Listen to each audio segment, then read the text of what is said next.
Pa živim ovdje od 2016. mada mi je žena odavde iz Prištine, a rođen sam u Starogradskoj opština Lipljan.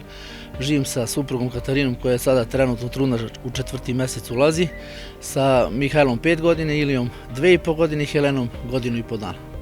Čekamo bebu i ovdje smo u kontejnersko naselje, jedno od najgorih naselja na Kosovu gdje se najgore živi. Rodom sam iz Đakovice, a živim ovdje trenutno sam. Deca su u Srbiju, već par godina smo ovdje, bar ja. Jer uvek išao sam od 99. od kontejnera do kontejnera, nadam se da će da bude bolje. Ja se zovem Svetlana Danić, živim u kontejnerskom naselju 8 godine. Jetoj me dy penzione. Penzioni nonës, nona 82 vjeqare. Është me borda, me sheqer, me tension, zemër. Vllavi me meta mentale, edhe psiqike, edhe tënat, me 100 euro. Unë e pata kërku ndihmën sociale, par vjetë në komunë. Ma aprovonën e marrë që 2 vjetë ndihmën sociale, 90 euro. Ja se zovem Cveć Violeta, živim ovdje skoro 4 godine. Živim sama, imam 3 dece, svaki svojim životom živi tako, obilaze me kad treba i tako. Ja idem kod dece i tako. Ja sam Nikola Stošević, od 99. godine sam ovdje, inače izbjegao sam kao i većina iz Prištine i tako da sam stanovao jedno vreme privatno, držao sam i servis Nikola Tesla, sam mogao da radim. Posle toga nisam mogao više da radim, postao sam invalid i onda sam na neki način bio prinuđen da dođem ovdje u ovo naselje, zvano kontejnersko. Banoj prej vitit 2006, mujt 11, këtë banes, kur jemi ardhur në fillim nuk ka pas ujë. Te dikun 2008 kemi bërë influenzuar na për shtëpia private, ka kemi mujt me kontakt. Ja sam Nikola Stević. Živim ovdje u Gračanici, imam 2 brata, to evo gi tu trenutno i sa ocem. Živim ovdje oko 12 godina. Ja sam Banić Aleksandra iz Gračanice, raseljeno lice iz Prištine. Živim ovdje od 2010. godine, živjela sam sa majkom, ona je međutim preminula, ostala sam sama. U 38 kosovskih opština živi oko 1500 siromašnih porodica koje sebi ne mogu da priušte kuću ili stan. Obezbeđivanje socijalnog stanovanja je u nadležnosti opština, ali podaci govore da u pojedinim sredinama građani godinama žive u teškim stambenim uslovima i bez dovoljnih sredstava za život. Decentralizacija nadležnosti u obezbeđivanju socijalnog stanovanja izvršena je 2009. godine, ali od tada vlada nije dodelila posebna sredstva opštinama za finansiranje socijalnog stanovanja. Kao rezultat toga, investicije u ovoj oblasti su male i obezbedile su stambeno zbrinjavanje samo za manji procenat ljudi iz ove kategorije. U izveštajima Ministarstva za lokalnu samoupravu navodi se da je samo 9 od 38 opština na Kosovu uspelo da ispuni zahteve građana za socijalnim stanovima. Kao rezultat nedostatka investicija, ima porodica koje i dalje žive u kontejnerima ili u starim kućama koje ne ispunjavaju ni minimalne uslove za život. Ja mislim da su bolji uslovi u zatvoru nego ovdje. Puno buba, puno miševa, pacova, zmija. Ja mislim da ovo kontejnersko naselje je stvarno nešto nehumano, prljavo, još smo čistili sve ovo zaraženo, znači tim bubama ne može nikako, oni su prskali, ja sam prskao možda 50 puta, ali ne vredi. Ujedaju mi decu, najgore su one što ujedaju ljude i životinje. Ajde one velike, na njih smo naučili sve to. Ovdje jedva može se preživi jer te bube svako večer ljudi jedva može da spavaju ovdje. Od bube. U svaki kontejner gdje god da idete bube ima. Posle ljudi mora se brinuti za djecu da gi ne uđu bube u uši, težak je život ovdje. Na samom početku COVID imali sastanke i čak potpisan memorandum sa UNHCR-om o zbrinjavanju tog kontejnerskog naselja, to jest o izgradnji njihovog jednog trajnog rešenja da se nađe za te porodice. I sve to, da kažem, išlo u jednom dobrom smeru, međutim, ja se ponovo vraćam na COVID, da je COVID sve to malo, da kažemo, težo, ali baš smo protekle nedelje imali sastanak sa predstavnicima UNHCR-a i ja sam iskreno da kažem optimista da će to vrlo brzo da se reši, da smo obezbedili parcelu u Suvom Dolu, s obzirom da u Gračanici nije bilo, da smo obezbedili parcelu, kažem, u Suvom Dolu i da će vrlo brzo vrlo brzo taj problem biti rešen. Porodice koje primaju socijalnu pomoć žive teško u većini opština. Socijalne penzije ne prelaze 100 evra i ovaj iznos nije dovoljan za pokrivanje izdataka za kirije ili izgradnju kuće. Opštine imaju obavezu da iz svojih budžeta pruže podršku ovim porodicama, ali podaci Ministarstva za lokalnu samoupravu pokazuju da samo 9 opština uspeva da izađe u susret zahtevima građana za socijalno stanovanje. A Ferdita Sahidoli već duže vreme traži pomoć za renoviranje ili izgradnju svoje kuće. Živi u opštini Lipljan i brine o bolesnom bratu i majci. Njeni zahtevi su odbijeni jer opština Lipljan nema dovoljan budžet za finansiranje svih stambenih zahteva. Kushtet I kam hala me tlek dugagjinit. Si këtyre herë që janë ujtë mrena, mëti, para 5 vjetë një dhonër I dojve e ka shtisë, unë s'kum posë budget me shti ujtë mrena. Edhe që shtu mendimin e dashamirëve. Prej qeverijes kisha kërku një kolëm bikok, edhe një se vllavi e ka marrë edhe në kohën e Serbijes me përcjellës pensionin. Tashti ky nuk ka përcjellës, a normal kjo me përcjellës. Une jam e aftë me punu, kisha punu, se ma mirë edhe mu kish ra me punu e me hup kohë e tënat, po nuk guxoj me largu largë, se nonën e kam smut, vllavin e kam smut. Në vitin 2009 është arrit marrëveshja për decentralizimin e shërbimeve sociale dhe kalimin e kompetencave te komuna nga Ministria për Mirëqenie Sociale dhe Ministria e Financave. Megjithatë, implementimi I decentralizimit nuk është bërë ende edhe këtu ditë. Konsideroj që komunat hasin e vështirësi serioze për plotësimin e nevojave për shërbime sociale dhe buxhetimin për nevojat për shërbime sociale. Arsyeja është nga se bazuar në legjislacionin në fuqi nuk është bërë një ndarje e saktë e përgjegjësive në mes të nivelit qendror dhe në mes të nivelit lokal. Do të thotë që buxheti mbetet me Ministrinë e Mirëqenies Sociale, në këtë rast tash me Ministrinë e Financave, me legislaturën e fundit ka kalu në Ministrinë përgjithësia në Ministrinë e Financave, ndërsa implementimi është me komunat.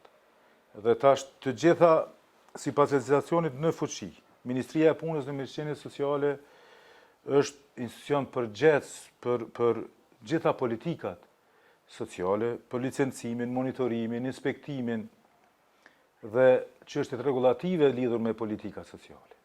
Ndërsa komuna është, sipas ligjit mbi veçëverisjen lokale, është autonome dhe është përgjegjëse për implementimin, megjithatë nuk është bërë buxhetimi I aktiviteteve për shërbime sociale. Në këtë rast, duhet përveç rishikimit të ligjit për politikat sociale dhe familjare, për shërbimet sociale dhe familjare, duhet të rishikohet edhe ligji për financat publike me tekst të veçantë ligji për financat publike lokale. Për të financuar shërbimet sociale, nevojat për shërbimet sociale, duhet gjithsesi Ministria e Financave të ndajë një grant specifik për shërbimet sociale. Në cilin grant do të specifikoheshin sakt kategoritë ekonomike të cilat I përmendëm më herët. Dhe mandej, me ndarjen e grantit, komunat do të kishin mundësi të financonin shërbimet sociale. Në këtë rast, siç përmendet ju dhe ndërtimin e shtëpive, banesave për personat në nevojë. Ligji në Kosovë I cili trajton temën e banimit social, quhet ligji për financimin e programeve të veçanta për banim.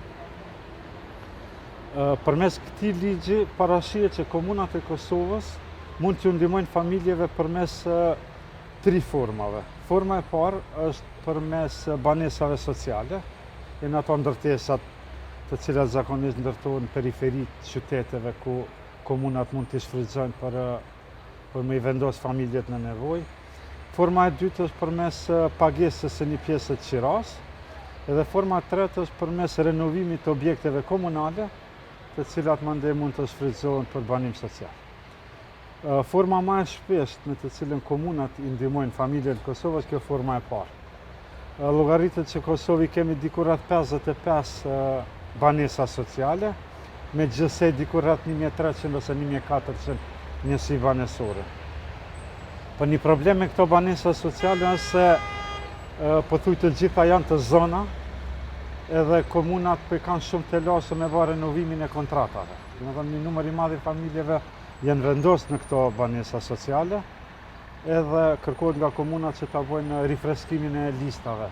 Me pa nëse familjet ende kanë nevojë për me qëndru këto banesa, apo duhet ndoshta të vendosen familjet të cilat kanë nevojë më tepër. Këto pak a shumë sa i përket nevojave. Në Kosovë kemi të lashët në vaja në këtë drejtim, për arsye se forma e përmes banimit social të cilën e përmendëm, është një ndër format më të shpeshta, po komunat duhet pas vendosjes tyre familjeve të vazhdojnë me i trajtu këto familje, domethënë një gjatë punësim, edhe domethënë me bë integrime socioekonomike, të cilat shumë të në rasteve edhe nuk ndodhe. Domethënë ajo çka ndodh momentalisht është që këto familje vendosen në këto banesa, përmandej nuk është që institucionet merren as shumë mande me këto familje. Kosovës edhe banorëve të Kosovës mund të përmirësohet mirëqenia e tyre nëse qeveria shtetit punon që me ofru këtë alternativa shtesë të banimit. Sepse zgjidhja e problemit banimit është shumë stresuese, sidomos për këto gjeneratat që janë midis 20 deri në 40 vjet, do të thotë është një presion shumë i madh që me zgjidh problemin e banimit e pastaj me kriju familje e tjere. Kështu për shembull nga ulëmtimet krahasimtare të politikës sociale, na del që politikat e vendeve të Ballkanit kryesisht koncentrohen në shpenzim të vjetrit. Koncentrimi i tyre të gjeneratat e reja dhe gjenerata në moshën e punës është shumë i ulët. E ky është dallimi kryesor për shembull me vendet e Bashkimit Evropian, sidomos ato modelet që kanë politikë sociale më të avancuar. Lidhe me pyetjen e parë që përmende, se për politikën sociale të Kosovës, tash qeveria çka është duke bo, koncentrimi i qeverisë duket që është te investimi social. Investimi social është një nën dimension brenda politikës sociale. Ai merret me krijimin e kushteve për punë dhe trajnimin për punë. Kushtet për punë duke përmirësuar, domethënë, legjislacionin e punës, kushtet brenda punës, duke intensifiku politikat e aktivizimit për punë e tjere, si dhe duke rregullu lejet nga puna për kujdes, duke rregullu infrastrukturën për kujdes të fëmijëve e tjere. Deri tash, qeveria ka implementu këto skemen e pagesës për fëmijët, që është universale, si dhe këto shtesat për gratë e papunësume të cilat lindin.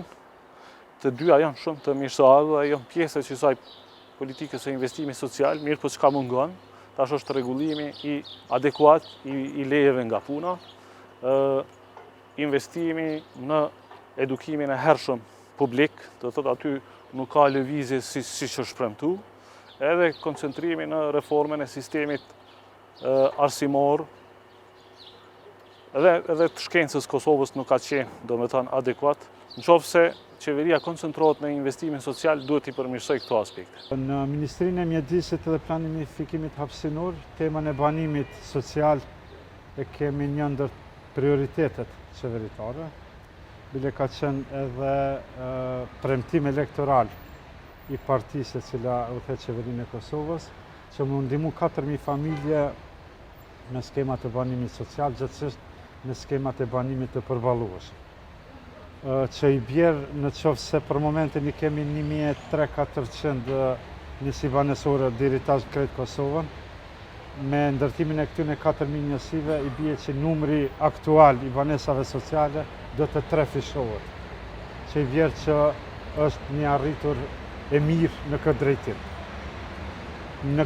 Për këtë qëllim, jemi në bashkëpunim me Bankën Botërore, gjithsesi me International Finance Corporation, me IFC, të cilët vetë se kemi nënshkruar kontratën, marrëveshjen e bashkëpunimit.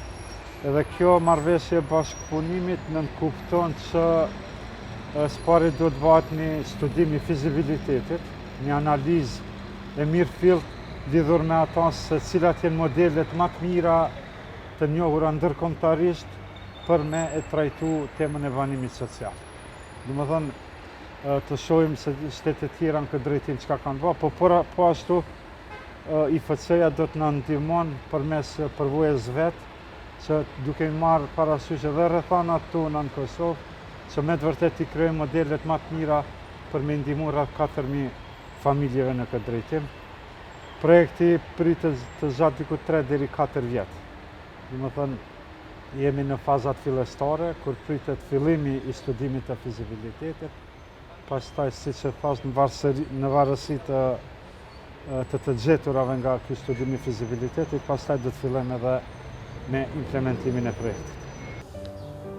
Obezbeđivanje stanova za život predstavlja izazov za mnoge porodice, ali podaci sa terena pokazuju da pored stanovanja, siromašne porodice imaju i velike finansijske probleme. Socijalna pomoć, koja ne prelazi 100 evra po porodici, nije dovoljna za ishranu i održavanje životnog prostora. Kao rezultat toga, porodice žive u ekstremnom siromaštvu, dok zavise od pomoći u hrani koju pružaju humanitarne organizacije. Živimo od te socijalne pomoći. Evo danas primamo, vraćamo dugove što smo se zadužili. Jedan dan nam traje socijala, drugi dan nemamo ništa. Znači 29 dana treba da razmišljamo da li će da imaju deca da jedu ili ovo. Ja se trudim, napravio sam ovdje i baštu i svašta, imao sam paradajz i krastice, šargarepu. Stvarno sam gledao sve, podijelio sam cijelom naselju, vukao sam gume i napravio sam ko hoće da radi. Ali ne vredi ovdje, stvarno nema uslova. Znači da imam neki posao ili nešto da radim, imam trenutno 10 evra dnevno neki put kad odem da radim, kad me pozovu, kad me ne pozovu, sedim kući. Živim od socijale, barem ja 8.000, trenutno sam na pauzu. Eto, šta da vam kažem? Od socijale, socijalnu pomoć. Radila sam kod oca 30 godina u kafani, ali nije plaćao to porodiljsko, šta je znam, i socijalno. I ne sleduje me sa te 30 godine. Sad sam napunila 65 godine, 66. sam primam kosovsku penziju kod njih. Prvo smo rekli nećemo, sad silom prilika moraš. Od čega da živim? Samo za lekove dajem 50-60 evra. Imam minimalnu penziju, imam u socijalnom sam programu, tu sam trenutno i sa nevenčanom suprugom, eto tako. Nisam mogao više sam, onda sam morao da prihvatim bilo kakvu pomoć. Pa ja živim od minimalca. Od minimalaca i tako. Ko me pozove idem počistim stan ili kuću i tako. Bolje da radimo nego ovdje da sedim. Ja sad od socijalne pomoći. Tražila sam posao svugde, svi su mi obećavali, završila sam srednju elektrotehničku školu, svi su mi obećavali brda i doline, na kraju ništa od toga. Në që të pare pi 2 penzione, po të kallëzesh investoj i loqe për të dytë për nonën edhe për vllahun, pampersa për vllahun, edhe në metë për një zhylet me pastru ftyrës vllavin. Ndihmën sociale e shfrytëzoj për një sheqer, mill, çka më rrin diçka se jo që muj mi përfaku, po baravotëm qysht moj edhe me ndihmën e dashamirëve. Me pagën, nëse unë e social nuk marr, unë edhe punoj, po fakti unë jetoj këtu që s'kum pas strejma s'pari. Ka streu komuna, unë jam edhe invalid i luftës, po me pas mundësi, për shumë unë s'kisha nejtu. Po me kushtet që jetoj në Kosovë, nuk është letë me nisë një temel apo me marru një shtëpi. Së të rritë një të shkollu të një. Po nuk mjafton vetëm investimi social. Kosova duhet me përmirësu politikën e saj sociale dhe në aspektin e politikës të punës, edhe të solidaritetit me rreziqet zakonshme që janë. Do të thotë kryefjalë në zgjedhje ka qenë puna kundër korrupsionit. Gjithnjë më shumë të shohim duke u përdorur kundër korrupsionit, mirë po puna nuk është në fjalët kyçe në këto vitet e para, duhet me qenë një qeveri që e transformon vendin tonë, është një qeveri që rrit shkallën e punësimit deri në 60%. Kryesisht kjo rritje të vi duke radikalizu punësimin e gruas, edhe për këtë duhet të rregullohet, kompletohet infrastruktura e politikës sonë sociale.